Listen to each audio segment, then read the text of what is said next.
নিশ্চয়ই পত্রপত্রিকায় সংবাদ মাধ্যমে আপনারা শুনতে পেরেছেন আমাদের প্রার্থী সুবলবাবু যখন সোনামুড়ায় গিয়েছিল, আজকে এখানে যেরকমভাবে আমাদের সভাকে বানচাল করার চেষ্টা করা হচ্ছে, তদ্রূপ সোনামুড়াতে গিয়েও আমাদের সভাটা বানচাল করার জন্য চেষ্টা করেছিলেন।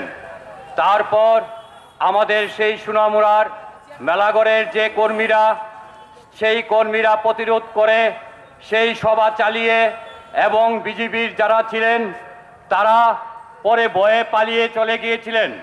কাজেই আপনারা বিতস্বতন্ত্র হবেন না, আপনারা শান্তভাবে বসে যান এবং আমাদের বক্তব্য শুনুন। কারণ আমরা কংগ্রেস, আমরা এরকম একটা দল করি যারা আজকে এখানে বিজেপির পতাকা তলে আছে।